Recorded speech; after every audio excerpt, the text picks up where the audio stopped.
mimi sidhani. Kisura hapo kupenda yeye. Sikiliza nikwambie kitu kimoja ndugu yangu. Unajua sisi vijana tunavyoonekana, mtazamo wetu unavyotuona tunaonekana sisi kauni. Ushanielewa? Angalia mfano. Wewe mara ngapi unagombana na Madoli kisha dada yake?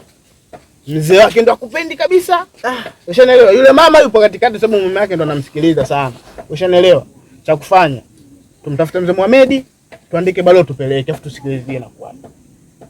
Sababu usikute hapo mwanangu unafanya hivyo sababu unakuona kuna binti yao unamchezea tu. Si unanielewa? Mimi nakwambia hivyo. Kumbe kweli mwanangu Sababu inawezekana kwamba ile yaani unaonekana tu mara umeupo kichochoro hiki. Hata ingekuwa wewe usingekubali. Cha kufanya hapo tumtafute mzee Mohamed. Yaani kwa barua tumtume mshenga apeleke kule. Huyo mwanangu ndio maana mimi nikasema ngoja kwanza niende kwa mwanangu pale muone bwana. Nikapata masiala tu. Sababu unasema sijui msaba barua tu kutoka mjini, wewe umeiona? Wewe shaona ugeni wowote kufika mjini au wewe anaotoka mjini hapa ana familia hapo? Sababu ingekuwa mjini baba mtu fulani alikuja kumuoa, labda ingekuwa mtoto wa mzee Mkaita labda, sijui mzee nani. Ila inaonekana kwamba yeye, yaani kwamba hujakuolewa mtu aliyeleta barua huja kumuona, cha kufanya wewe andika barua. Ushaelewa? Mtume mshenga apeleke afu tusikilize na kuaje. Usikute kwamba wazazi wanakuchukia wewe kwa sababu ufanye kitu chochote. Miaka mingi inaenda unamchezea tu binti yao. Wote ufanye hapo tuandike barua tupeleke mwanangu. Namba zaidi wale si watu wa dini wale. Kwa inawezekana kweli akajisi labda kama mtoto wangu nataka nimchezee. Mwanangu unajua yule mwanangu hapo yaani hapo cha kufanya fanya hivyo. Alafu tusikilize na kuaje. Sawa. Kwa sababu hizi pilika za hapa na pale hivi mwisho wa siku mtakuja kulogana bure. Ushaelewa? Mtakuja kushikana uchawi. Cha kufanya hii andike barua tupeleke afu tusikilize na kuaje. Usikute wazee wanasikiliza hivyo hapo mwanangu. Sasa mwanangu. Hapa cha kufanya mimi ngoja kwanza nene kandaile swala sasa. Mwana bana ili nikakutana na yule mzee. Basi na mimi kama niko natoka tuongozane. Lakini alafu umegusia kuhusu nani? Hivi huyu jamaa yuko wapi? Maana nakaribia siku ngapi sijamuona. Nani? Amadoli. Mimi Amadoli mwanangu hata sijui. Kwa sababu Amadoli mimi nakumbuka kama mwisho kuonana naye inaweza kafika kama wiki hiyo. Tena nikutana naye kule kwenye banda mpira uko naangalia Simba na Yanga siku ile. Unakumbuka? Ndio nikutana naye mpaka leo sijui hata yuko wapi unavyoona. Sababu yule jamaa anachoshangaa mimi, japokuwa kwa upande mwingine sio mbaya sana kwa sababu jamaa nipendi. Yaani katika watu ambao nipendi. Japokuwa ni mwenetu lakini mwanangu anipenda hata kidogo. Yule akili za bangi na yule usiku ukipata wewe tafuta tu zako hata buku mbili yani. Ukimtia buku mbili yule anakuta shemeji. Wewe akili za bangi yule. Wewe unamtafuta? Nitaenda ndio. Na kamtafute. Nitaenda ndio kumtafuta. Nenda kamtafute. Nitaenda ndio kumtafuta. Yaani kama utakuja kwa ujue, wewe utafahamu. Nguko unajua hata usingesema maneno yote hayo. Ameisa akili zako yule. Yaani Amadoli. Mimi namwambia kila siku watu hawaishi hivyo mwanangu, jirekebishe. Hataki kujirekebisha. Yuko na marafiki zake sasa hivi wafanya bangi yao kwa kwenye pombe. Anataka kumsumba mimi hapa Amadoli. Kaa juu mwenyewe, kaa juu mwenyewe sio mimi bwana. Wewe vipi? Na mambo mengi ya kufanya. Tangu rudi mama yako sijamuona. Kwenda wapi? Ameenda kisimani. Ameenda kisimani? Kaka yako naye? Kaka sijui ameenda wapi. Yaani kaka yako anaomba kishenzi ajabu. Yaani hana akili hata moja kama mama yake vile. Kwa maana akili. Usije kumwambia mwenyewe.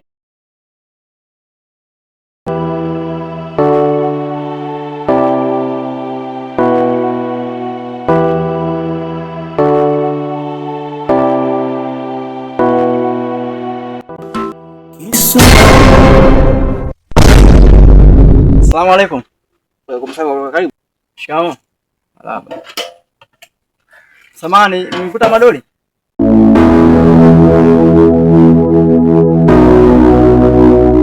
Amadoli katoka. Hajarudi.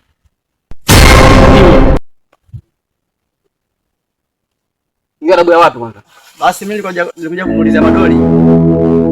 Baadaye basi.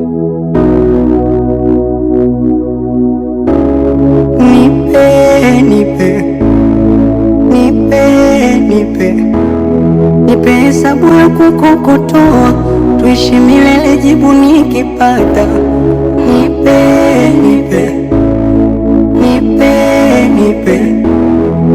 Nipe hiyo tamu. Sitaki. Sawa, ndio mwanzo na mwisho.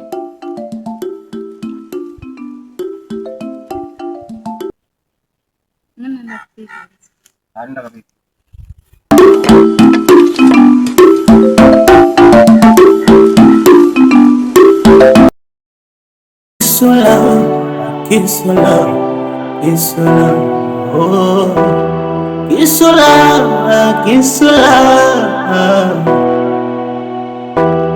Tatizo ni wazazi wako hawataki niwe wako, ila nakupenda. I love you.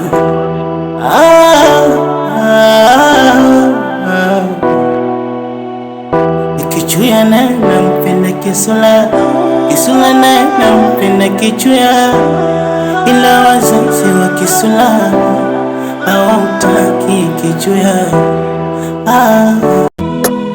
Chuya.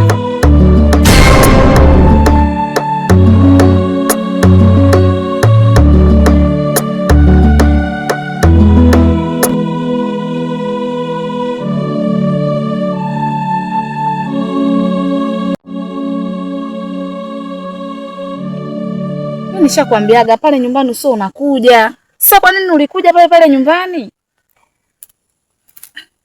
Wewe unajua kabisa ukija pale nyumbani baba akishajua tu pale itakuwa mtihani. Kisula, unajua kabisa mimi siwezi kuishi bila wewe. Na yani siwezi kupita muda mwingi mimi sijakuona, siwezi hicho kitu. Wewe mimi unataka mimi nifanyaje? Asa pale haya kama hivyo umekuja, mimi nilikuwa nishalopoka pale. Sasa baba angetuangalia vizuri pale akaona labda umenikela kwa kweli. Nikwambie kitu. Sasa hivi mimi ninachokiona ni bora tu nije kwenu pale pale, muone ikiwezekana mimi nije tu nijitambulishe wanijue tu kabisa. Kwa sababu inawezekana ni mambo kama haya rafiki yangu, shida mimi kwani mimi sistahili kuwa na wewe? Sasa shida ni nini sasa? Mimi ninachokiona bora tu nitumie busara. Nije kwenu pale nilete barua. Nadhani bila shaka kila kitu kiwe sawa. Kwa nini unataka kuleta barua? Ila hata ukileta barua na hisi baba na mama hawatakubali kwa sababu mimi wameshaniweka hadi ndani. Nikae ndani na kuja kuolewa mwanaume wa mjini. Sasa tena ukileta barua watakubali kweli? Sina hakika lakini nahisi nikifanya hivi wanaweza kunielewa. Kwa sababu sidhani inawezekana pande mwingine labda wanaweza kama labda mimi ni muuni au nataka kuchezea. Unajua wazee wako ni watu wa dini sana. Unaona? Kwa hiyo mimi ninachokiona bora nipate taratibu, nipate sheria ili niweze kubaida mziza fitina. Labda mimi na wazazi wa Kisula hawataki Kichuya.